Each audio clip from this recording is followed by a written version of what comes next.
We start with breaking news and the extraordinary power struggle playing out among the president, states, and the courts.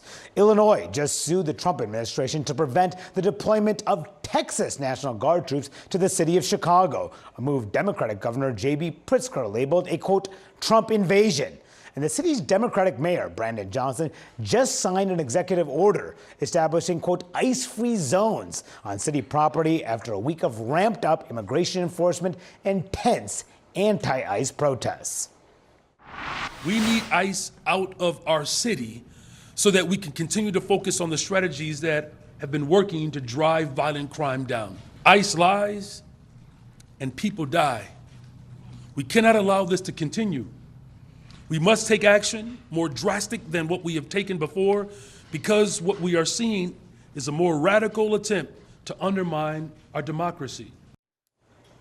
It means more critical legal battles on the president's crime crackdown after a chaotic 48 hours of emergency rulings in Portland. There, a Trump-appointed judge twice blocked the White House from deploying troops from Oregon to other states to the city and accused the administration of seeking to circumvent her orders. I'm joined right now by a terrific group of reporters who cover all of these issues in depth, including Sungmin Kim, who covers the White House for the Associated Press and also been covering immigration for so many years. So, Sungmin, take us inside the White House, how they're viewing this moment, because Trump is getting slapped down by the courts, but they're trying to figure out other ways to circumvent what the courts are saying. They're not backing down here. They're certainly not backing down. I mean, they believe that the president has extreme power to dispatch these troops into these cities that he views as lawless. You know, my question for the White House is, how far does this power actually go? How far do they think they can go, particularly when they are seeing resistance from the courts? To get a handle into the White House thinking, I was really struck by a stream of social media posts from Stephen Miller, one of the president's top aides who's overseeing Homeland Security. And he says the president has, quote, undisputed authority under the law and the Constitution to essentially protect federal property that's coming, he says, under assault by these protesters. But looking at the reports from the ground, you know, looking at how the AP reporters on the ground are describing it, I mean, obviously there have been times when the protests have flared up back in June, but these have been relatively small. You know, these are nightly demonstrations that have been, you know, no more than a few dozen people. And that's also the rationale cited by the Trump-appointed judge in her rulings when she ruled against the administration. Yeah, the judge is Karen Immergut. She's a U.S. District Judge from the District of Oregon. She was appointed by Trump in 2019. She was actually confirmed by the Senate by a voice vote back then. She's a long-standing, she's worked for Chief Justice Roberts, George W. Bush, and the like. You can see there on your screen some of her background. But Stephen Miller, as Sungmin was just referring to, among the things he was tweeting about this weekend was about this judge, calling it a, quote, legal insurrection. That was the words from the president's, one of his aides. Yeah, and when you talk about the type of language that could be problematic, that could bring unintended consequences to our judges. I think that's among them, because insurrection is a crime. It's a serious crime in America. And so I think as we continue to talk about political rhetoric and how it could lead to violence, I think there's room to be concerned about exactly the phrasing used when we're talking about judges' orders.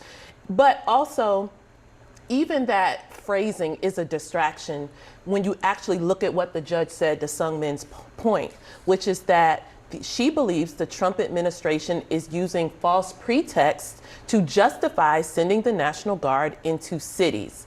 And I think that's really what the Trump administration needs to reckon with, is why are they really sending the National Guard in, and is it legal?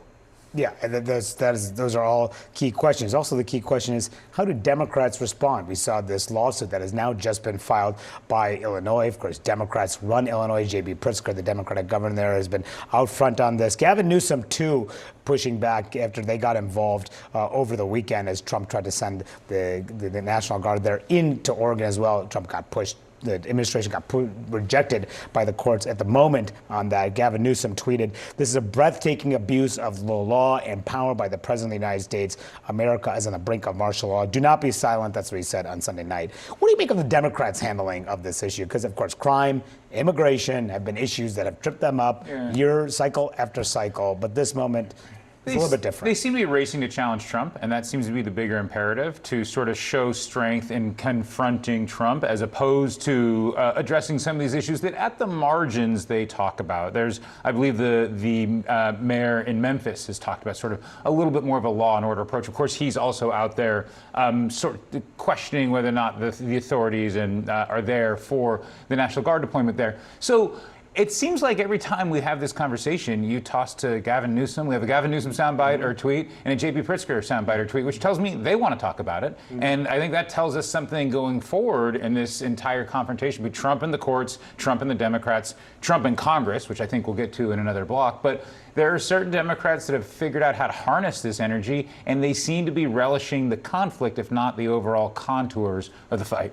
I know this show is inside politics, and of course we're talking about the politics of it all, but particularly in a city like Chicago, if you're really talking about the crime in the city and the root causes of crime in the city of Chicago, which even its leaders know that is a problem, they've been working to address it, it's not related to ICE and immigration enforcement, not directly. We're talking about young black men, often in black neighborhoods, that are the victims and the perpetrators of most of the crime, that the murders, the homicide rates that gets a lot of the attention. And so I really hope and would wish that the Trump administration listen to and censure the people that are actually on the ground, boots on the ground, trying to address this, because they're not saying send National Guard to ICE facilities. They're saying give us the resources in the programming and the funding to really get to what we know are the root causes of crime in our city. And one of the real issues is that if there may not be coordination between what's happening on the ground